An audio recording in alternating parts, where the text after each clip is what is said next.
Je lis du livre de Esther, chapitre 8, au verset 1, ce qui suit.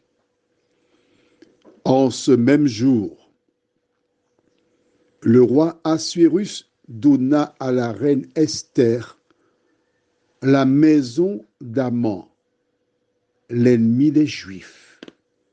Et Mardochée parut devant le roi, car Esther avait fait connaître la parenté qui l'unissait à elle.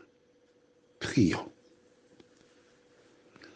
Notre Seigneur, notre Dieu, tandis que nous avançons dans la compréhension de ce récit biblique, que le Saint-Esprit continue son œuvre en nous, afin que nous comprenions ce que nous lisons, au nom de Jésus et pour ta gloire éternelle. Amen. Le jour J arriva. Aman consulta sa garde-robe pour voir quelle tenue vestimentaire qu'il porterait pour aller au festin de la reine Esther. Le choix achevé, il partit. Il laissa cette demeure avec la certitude d'y revenir. Mais comme indique le verset que nous venons de lire, une fois pendu, par ordre du roi, l'épouse d'Aman et toutes les personnes probablement qui se trouvaient dans la maison entendirent l'ordre du roi, par ordre du roi, cette maison n'est plus à vous. Sortez de la maison. L'épouse d'Aman qui s'est couchée dans ce beau lit en meuble local, mahogany. Le lit couvert de draps en soie. Tous ces vêtements dans l'armoire.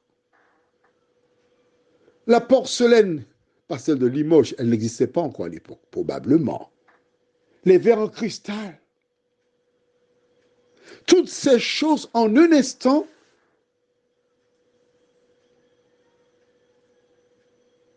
changent à demain. Cette demeure devint celle de Mardochée, le juif qui refusa de se prosterner devant Aman. Que devons-nous comprendre et conclure? Aman avait bien ficelé son projet. Il avait la certitude qu'il se débarrasserait de tous les Juifs.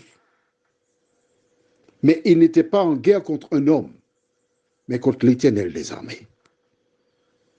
Qui que tu sois, quand tu es un enfant de Dieu, quand des gens viennent te faire du tort, quand des personnes décident de te réduire à rien du tout, l'Éternel ne dort pas. Alors si dans l'entreprise où tu te trouves, dans le parti politique, dans l'église, dans le quartier, dans la demeure, quel que soit le lieu où tu te trouves, et tu rencontres des personnes qui te cherchent des histoires, la Bible, à travers ce récit, te dit qu'il faut remettre ton sort entre les mains de l'Éternel. Faire confiance à Dieu, qui en son temps châtie le coupable et justifie l'innocent.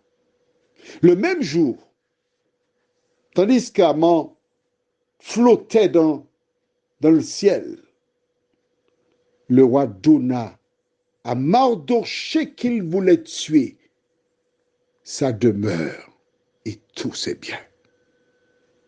Et c'est à ce moment que la reine Esther fit savoir au roi que Mardochée était son grand cousin.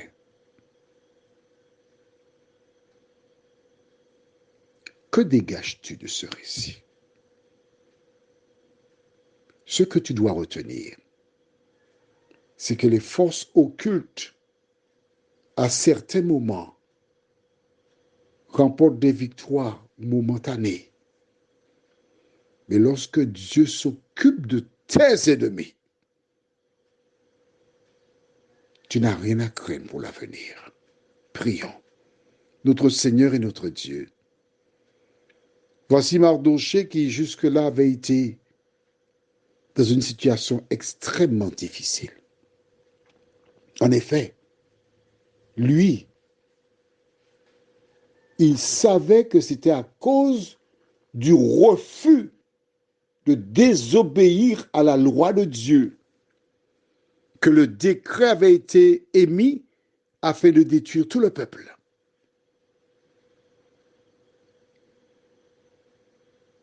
Il avait probablement marché sur ses genoux et en son temps, Seigneur, tu lui fis justice.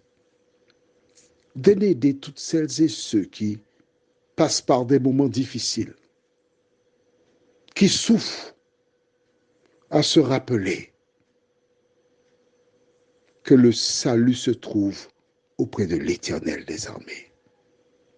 Merci Seigneur de nous accompagner. Merci de nous aider afin que nous puissions suivre ce modèle. Nous t'en prions au nom de Jésus pour ta gloire éternelle. Amen. Je te souhaite une bonne nuit et rappelle-toi, quand Dieu combat pour toi, tu n'as rien à craindre pour ton avenir.